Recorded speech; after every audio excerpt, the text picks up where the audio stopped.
and welcome to the Lobcast Podcast, Mixers in Marketing. I'm Stephanie Donaldson, your hostess with the Marketing Mostess, and I'm the Senior Content Marketing Manager here at Lob. I'm thrilled to be joined yet again with Samantha Braverman, our Demand Generation Manager. Sam, do you mind introducing yourself to any new listeners we might have out there? Sure thing. Thanks for having me back, Stephanie. As you just mentioned, I am on the Demand Gen team here at Lob, and I'm responsible for our top of funnel marketing campaigns. I'm super excited to dive into today's topic and this margarita. Thanks for having me. Well, thank you for joining us today. So listeners, if you want to make the complimentary cocktail for this episode, which is a margarita, you're going to need 3 ounces of tequila, 2 ounces of lime juice, 1 ounce simple syrup, a teaspoon of orange liqueur, and a tablespoon of kosher salt. You're going to run a lime wedge around the rim of your glass and then dip the rim into the sugar or the salt mixture to salt your rim. And then you're going to combine the tequila, lime juice, simple syrup, and orange liqueur in a cocktail shaker, add ice, shake until chilled, and then pour into the prepared glass. So cheers and welcome back to the show, Sam. Cheers. So today we're going to be talking about a topic that many marketers love, metrics. As marketers, we have to both be creative and analytical.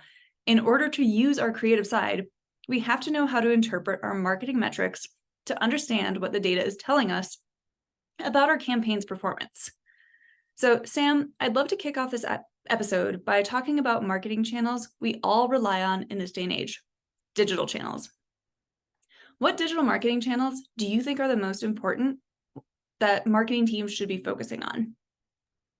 That's a good question, but I think before deciding which channels to utilize, I think it's important to take a step back and determine, your budget and goals, and then take a look at who you're trying to get in front of and determine which channels are going to get you in front of those people. So, if your budget is tight, you might want to consider free channels, and I put it in air quote because I know nothing in life is free. But you could try organic social, TikTok is all the rage right now, LinkedIn, Twitter, Facebook, you name it. You can also try email. A lot of people have email, so it's easy to reach them that way. But if you have more budget, you could experiment with things like PPC or display ads. There are so many options. You can be creative and really try anything. But when it comes down to it, most roads lead back to your website. So I'd say making sure your website is optimized and in good condition is probably a good place to start before you go crazy on other channels. No, I love that. I completely agree. I think your website, it's your number one sales tool. It's your number one marketing tool. You own everything about it. That content stays with you. It moves with you. Whereas if TikTok disappears, there goes some of your content from it.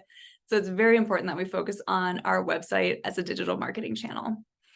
But let's move on and talk about the topic of the hour, metrics. Sam, what are some metrics that you use to evaluate the performance of your demand gen campaigns? Let's say specifically in online channels. Yeah, depending on the channel, I want to look at different things. So I'll just start rattling some stuff off if that's okay, Stephanie. So for email, I like looking at things like open rates, click-throughs, conversions, unsubscribes. For paid advertising, I might want to look at impressions, click-through rates, CPC. I do a lot of webinars. For those, I look at attendee versus registration numbers, meetings booked, stage 0, stage 1 ops, bookings. I mean, the list goes on. We could probably just rattle things off for like 5 minutes straight, but those are the initial things that pop up in my mind. And I think it goes back to, what you said at the beginning of the podcast, that it really depends on the marketer's goals. That's going to change a lot about what metrics you're really paying attention to. But I'm going to pose a controversial question to you. If you had to say that one metric was more important than the other, I'm going to narrow it down. Let's say we're comparing cost per acquisition, CPA, or return on investment, ROI. Which would you pick and why? Putting me on the spot, but I think I would say ROI. And that's because if I want to take a look at the health of a campaign or a tactic for me personally, a more holistic picture would be painted by looking at the ROI of the campaign. No, I definitely agree. I think there are areas where obviously you do want to be watching CPA pretty closely, especially going back to like those paid channels, especially, Google ads, social media ads. You don't want to be spending a ton of money on those ads and not acquiring those customers. But I think you and I are aligned. Like, I think ROI is the much better metric looking at like the whole campaign because people are going to interact with it very differently on different channels. And so I think return on investment gives you a much broader perspective of, did that campaign work or not? Exactly. What about tools or software? What are your go-tos for pulling metrics and measuring campaign performance, even if they're not ones that we use here at Lob? When I'm looking at overall high-level campaign performance, so things like, again, meetings booked, opportunities, bookings, I like to pull that data in Salesforce. I think it's just more readily available there. But when I'm reporting on on how certain tactics are performing, I like to use Marketo because I can get a more granular view of the data. But in an ideal world, we'd pull it all together into some sort of dashboard, maybe in Tableau or CalRemind, so that we can see the whole picture, how each tactic is contributing to the larger picture. I have spent many an hour looking at Marketo reports and then comparing it to Google Analytics, comparing it to my own Excel spreadsheets. So again, I think we're all in the same boat that we spend a lot of time looking at the data and reports. But what kind of reports do you pull to generate benchmarks to measure future success against? Yeah, I mean, this could go a lot of different ways. So I'm going to focus this on like email reporting and benchmarking, Sure. mostly because that's top of mind for me. And I look at those reports a lot and did earlier today. But when I want to look at email benchmarks, I pull an email performance report in Marketo that looks at email performance over a certain period of time. But one thing I will note, it's important to compare apples to apples because you don't want to compare an email that went out to your active audience versus your inactive audience because your results are going to be different and that's okay. But the data can be misleading if you read it without context. So just making sure that when you are pulling those benchmarks, you're benchmarking certain like variables, so things don't kind of get muddied. No, I love that. And I agree. I mean, as someone who has worked in social media for so long, telling people engagement rates on social media just makes me want to die inside sometimes because we compare it to email where it's like 30%. And I'm like, we had 4%. Like it just sounds so low, but in context, that's a pretty good number. So just making sure that when you're having those conversations, potentially like with your CMO, you are contextualizing that data so that you're both understanding what it's actually saying. And again, just kind of creating those benchmarks on your own team of, nope, this campaign actually did really well.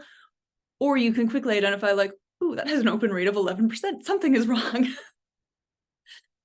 But talking about the data that goes back to the channels that data is coming from. So do you think there are any digital channels that you think marketers should invest more in, whether that's time or money? Yeah, I feel like I keep saying this, but it depends on I'd say your goals and again how your audience engages with those channels. So my recommendation would be to test all sorts of channels before investing heavily in one over another. My personal approach would be experiment, iterate, and draw data-driven conclusions before investing heavily in one single channel. But also, if you run a test and determine that a channel is not working for you at that moment, I wouldn't completely scrap it, maybe take a rest from it, but try again with a new strategy and see if you can make that channel work for you because a lot of the times you probably can. You just got to keep trying. Oh, definitely. I mean, again, I'm going to go back to social media because it's what I know really well. And I think I said this on a podcast with, I believe it was Kim, but we were just talking about how different your customers can, or even your prospects can react to your campaigns. I have posted stuff on social media that I'm like, yeah, this is going to be a hit and people are going to engage with it. And there's crickets. And then I will post something that I'm like, ooh, this is just filler content. And it practically goes viral. So you never know until you actually run those tests because your customers and prospects can really surprise you with what they engage with. For sure. I've written what I thought was a banger email many times that did not get the response I was looking for.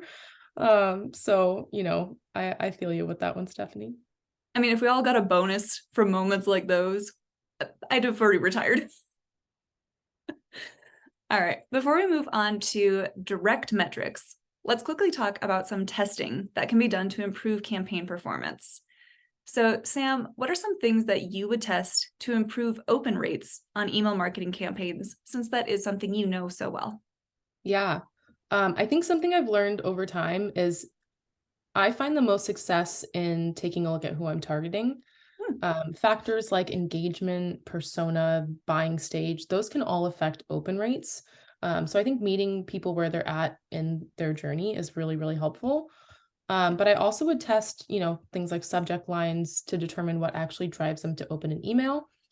Does using comedy in the subject line drive them to open it? Maybe some emojis, or do they like to be shown value in the subject line? I'd really, dig into those different types of things. And then lastly, who is the email from? Is this from a marketing alias? Is it from, a human persona? Sometimes that can make a big difference too. You'd be surprised. No, and actually Summer made a really good point on the last podcast episode when we were talking about marketing data and lists. And she kept reiterating the point about meeting customers where they're at. And you just said that too. And I think that's so important for us to keep in mind, especially as we are running tests and looking at the data, making sure that whatever message you're sending out matches where that person is in the buyer's journey. Like, you would never want someone who downloaded an ebook and then be like, so you ready to buy? Like, no, they're not. Like, they still need that time to move down the funnel. Yeah. All right, so we just talked about things that you would test in email. Typically, emails are sending people to a specific landing page on a website. So if you started noticing that, let's say, bounce rates were pretty high, you wanted to decrease that, what are some things that you would test to decrease those bounce rates on a campaign landing page? Yeah, it's a good question. And I'd say if people are bouncing on a landing page, like, you'll first want to isolate the problem. And I'll just tell a little story because we ran into this problem this week, and it's not an uncommon problem. So I'm sure everyone has a similar story. But this last week, we launched a new product feature, and with that, a new product page on our website. And we made an announcement via email to our customers and prospects that linked back to that product page. And we immediately noticed that people were clicking the Get a Demo button in the navigation bar of our website rather than clicking the CTA on the page. And after some investigation, we determined it was because the CTA on the landing page was below the fold. So when a user clicked the page, the first button they saw was not the one we ultimately wanted them to click. So, we ultimately were able to fix that pretty quickly. But with that being said, people are going to bounce off a page for many, many reasons. That's just one example. But I would test things like, again, the call to action on the page, what that even says or what that button color is, really draw their attention towards it so that they don't leave. Also, the copy on the page, the headlines, the layout, the imagery you're using. I think on pages like, again, a book a demo page, adding some sort of social proof to kind of get them in that moment so they don't bounce off is really, really, it can be successful. But, a likely scenario, which I just touched on, is if they have access to navigation or another page, they're pretty likely to go explore and see what else is out there. So if you want to convert them on a page, like, again, a Get a Demo page, that's very top of mind for me. I would maybe want to run a test and see if taking the navigation off that page or other resources off that page would help them convert and not bounce off that page. That's fair. I think that actually leads really nicely into my next question. So how do you feel about navigation on landing pages? I've worked on marketing teams where, say we're doing some sponsored content or we're running a, pay-per-click ad on a third-party website. We're sending people back to a landing page to download an ebook. I've worked on teams that are like, no navigation anywhere. Like, nope, this is the only page they can get to. And other teams that are like, well, but if the messaging doesn't land, they can still go click on other parts of the website. So how do you feel about keeping navigation on landing pages, or does it depend on the intent of the landing page? Yeah, well, I think it's funny you asked that because last week, I think I would have said keep navigation on all landing pages because, you do want them to be able to kind of explore your site, create their own journey. If they see something that catches their attention that's not initially catching their attention on the page you sent them to, let them go check it out. But I will say, after my little kerfuffle this week, I think I'd say keep the navigation only on pages that you view as like an entry point to your website or as like a piece of education, or a point of education, maybe is what I'm trying to say. Sure. So for example, like an ebook page, if you just want them to download the asset, maybe you still want them to go explore and see what else is out there. But on pages that you are strictly trying to drive a conversion, like, again, a Get a Demo page, I think taking the navigation off that page is probably where I would lean towards. So then that way they can stay on that page and convert on that page. No, and that's very valid. I mean, I think, again, we're kind of aligned on that.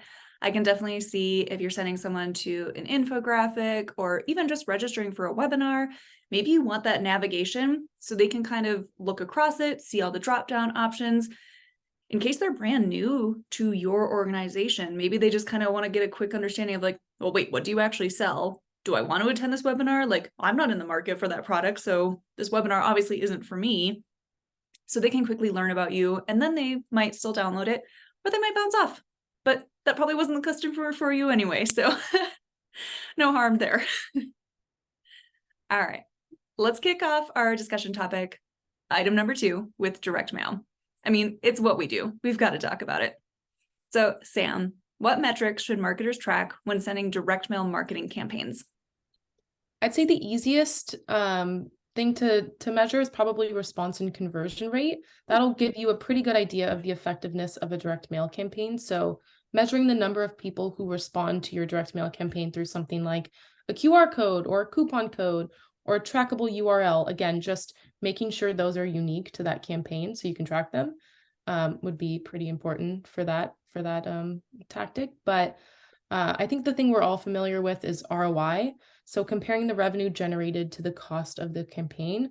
And if you're unsure how to do this, because with direct mail, there can be a number of factors to take into consideration, like postage and printing, there's a lot that goes into it. And it can be tricky to calculate on your own. So if you do need help, we do have an ROI calculator on lob.com that helps with that exact problem. Look at you telling people how to calculate their ROI with direct mail. So what about another, not exactly direct, but maybe non-digital channel, out-of-home advertising? What metrics should marketers be looking at that? Yeah, out-of-home to me, and this is my take on it, but it's mostly and most oftentimes a brand play. So you can measure general website traffic and see if there's an uptick, but if you're able to add, again, a unique QR code, a phone number, a link, I would track visits or conversions that way.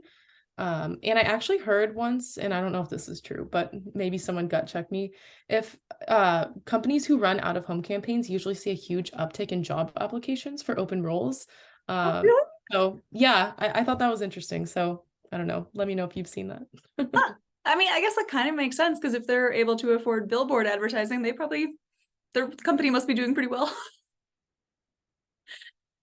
Since we already kind of were talking about ROI, the investment that goes into direct mail, do you think some marketers are wary of direct marketing because results aren't as instantaneous or real time as, let's say, email? Like you can send an email and immediately see the results. Whereas direct mail, you might invest quite a bit in covering that postage, the design, getting it out into the mail, and then waiting for people to get it and then take action. What do you think? Yeah, I think you hit the nail on the head. Direct marketing can be a big investment, and sitting with the uncertainty of whether or not the tactic worked can be unsettling. And with digital, I can launch a campaign, like you said, or an email, and I'm able to check daily or even hourly if that's performing. And if it's not, for a lot of things, I can turn it off or iterate. But direct marketing doesn't offer that luxury. So I could definitely see there being some sort of hesitation towards investing in direct marketing. For sure.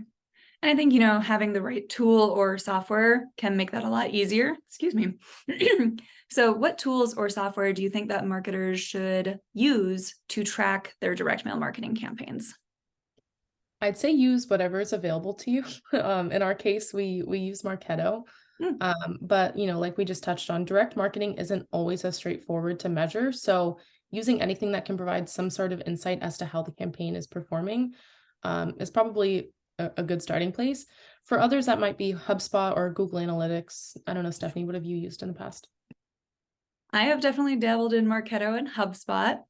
And I also think, luckily at Lob, we connect with so many different systems too that it makes direct mail so much easier. We also provide our own backend analytics that then play nicely with your own campaign performance. So you really get that holistic view, especially again, if you're using a tool like Marketo, you can run, your lead reports and seeing what campaign, you can quickly break it out by what channel. Assuming you have someone as amazing as our own marketing ops person, Scott, who has been on the podcast before, making sure that you have set those programs up correctly so that you're making sure that the attribution goes to the right marketing tactic and channel. That's a really good call out. But keeping the conversation on direct mail, if it were up to you, what kind of tests would you run to improve results on direct mail marketing campaigns? That's a good question. And I really love this question because I think there's so much to play around with when it comes to testing direct mail. But I would try testing different formats. So even just different sizes of a format. I'm a fan of postcards. I have a few on my desk right now, but I won't dig through them to show you. But I would try sending different sizes. So maybe a 6x9 postcard might stand out a little bit better than a 4x6. So I would test that and see if you can draw any conclusions. And then, the biggest thing that draws people to take action on a mail piece is the offer. So, does a buy one, get one free offer convert better than a 50% off offer? So kind of testing the copy and positioning around that. And then, it's important to test how to redeem that offer. Do you get more conversions through a QR code versus a URL? I don't know. You'd have to test it out. So really the list goes on, but the thing to remember, and I keep repeating myself, but you need to isolate your testing variables so you can draw an accurate conclusion and use those findings for future campaigns. No, definitely. And I love your, point about the offer. It was, probably like 5 years ago now that I was at a content marketing conference and they were talking about A/B testing on the offer. And it was this whole point about, does a percentage off work better than a dollar amount? And it was just such an interesting thing because, marketing psychology, I love that topic. I think it's so fun to understand what makes people take action. But it's essentially saying, I believe that if it was a smaller dollar amount, you should always do a percentage off because it seems like you're getting more of a deal. Whereas if your piece is a bigger investment, doing a dollar amount off makes people really understand really quickly, oh, okay, I'm getting $100 off 500 instead of 10%. Okay, well, let me think about what that is. But it's very interesting, the different things that you can test. And again, your customers and leads can really surprise you in what they engage with. Definitely. And I think testing those factors on different demographics and age groups and stuff would really surprise you too. So I just say test it all, see what you come up with. You never know. You never know what your customers are going to do. And over time, your customer base is probably going to change and how they react to things will also change. Yes, everything is always changing. Change is the only constant, right? That is true. So I think you've probably already kind of answered this question, but in our own State of Direct Mail Consumer Insights report, we do ask those taking the survey, what type of direct mail is most engaging? And it found that postcards are most impactful for those aged 35 to 54 when compared to other generations. So Sam, I know you already mentioned postcards, but is that what actually works best for you compared to, let's say, a self-mailer, a letter, or a catalog? Yeah, guilty. I like postcards. But I think that's because I can get all the information in a single glance, which is really great for busy people like me and oftentimes people 35 to 54. But if the postcard is important or exciting enough, which, it could be an appointment reminder important or an exciting offer that I want to redeem, I'll put it on my fridge, and trust me, I do. And I have piles on my desk. I have them everywhere. But, I'm not really going to put a letter on my fridge. I'm not going to hold on to that.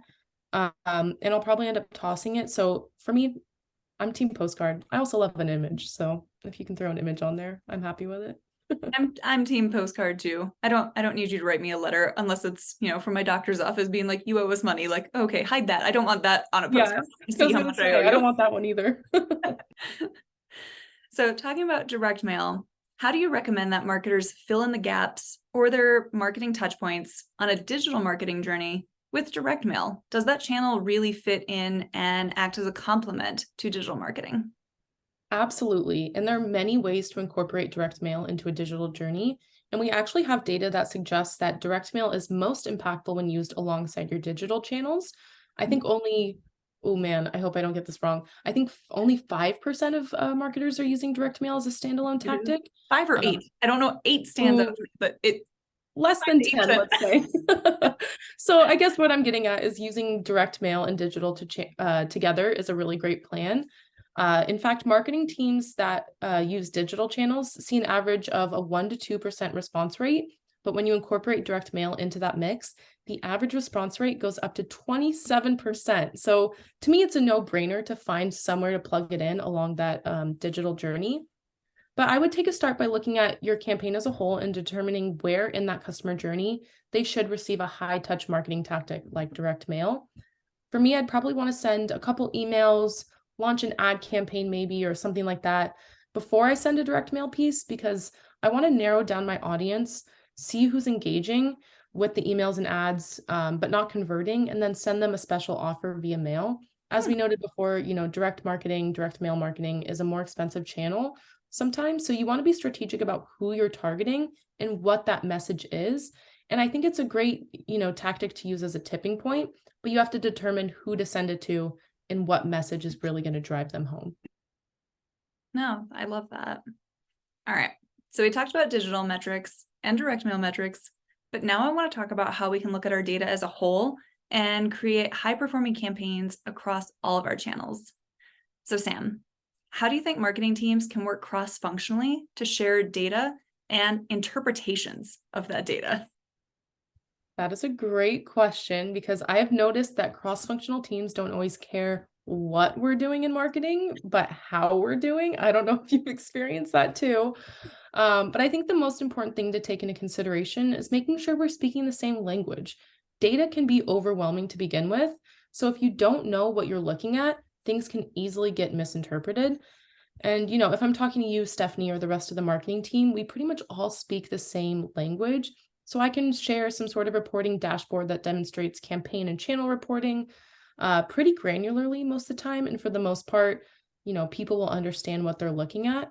However, if I'm talking to the rev org or a salesperson, they likely want to know what our marketing efforts are driving for them.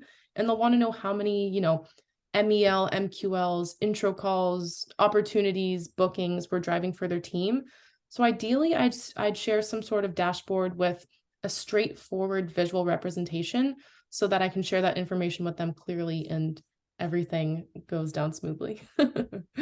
Visuals can make a difference when telling people what the data means. Like looking at a pie chart, you can quickly understand like, oh, okay, this is good. Whereas like, oh, this was 44.8%. Like, is that good? Is that bad? Like, what does that mean?